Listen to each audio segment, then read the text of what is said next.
path is made by my stride, and my stride is made by God.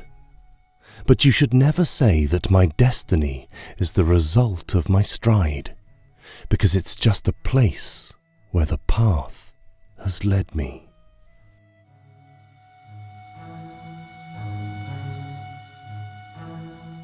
The man from the country called Emptiness shouted, tearing his flesh, mutilating his breath, "It's my appearance so small, and my name so far from being."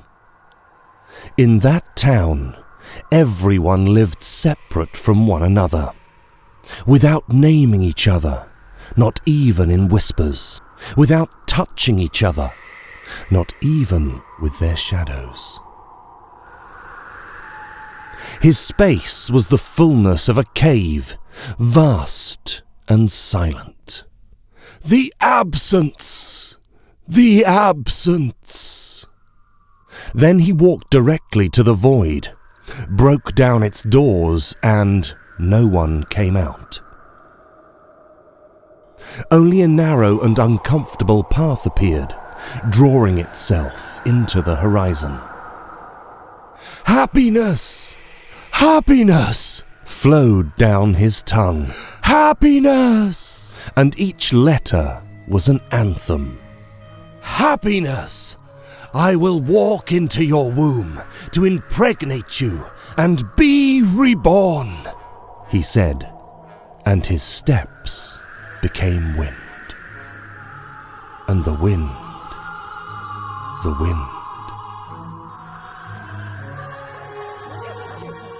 On the other side, in a country called the Hole, was another being that loathed his space. So many people worried about his life that they couldn't understand the need to be alone. Yes, to be with myself and no one else, without saying hello to anybody, without asking after the neighbour's newborn son, which according to everyone is rosy and tender, or about the death of the hero, who was so tired of always telling the same story. Yes, he had to leave.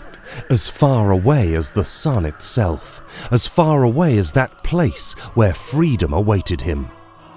And he ran frantically, forgetting himself on that path, narrow and uncomfortable, lost in the horizon.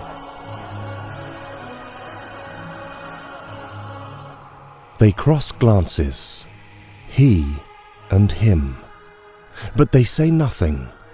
The road is long, and there, in a maybe nearby, will be her.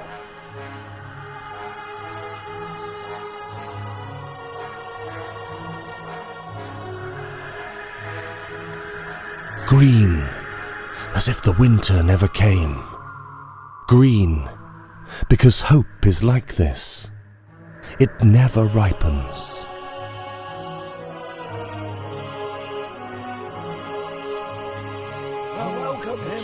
Hold him high. Welcome, stranger. How are you? Do you feel him? Come! A tired man arrives! He's here. And the whole country lifted him up. Drink from our hands. Drink from our hands. Calm your hunger with our bread. Full of joy, the man from Emptiness raised his hands. I have arrived! I have arrived!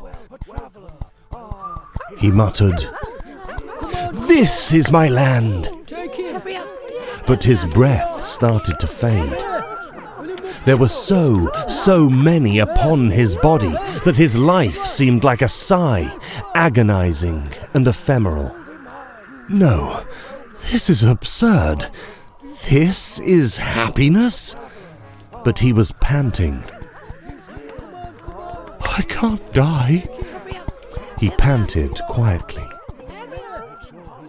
Silence!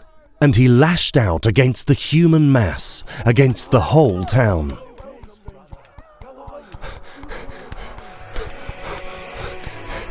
The doors are still open. I will make it. And his steps became wind. And the wind. The wind.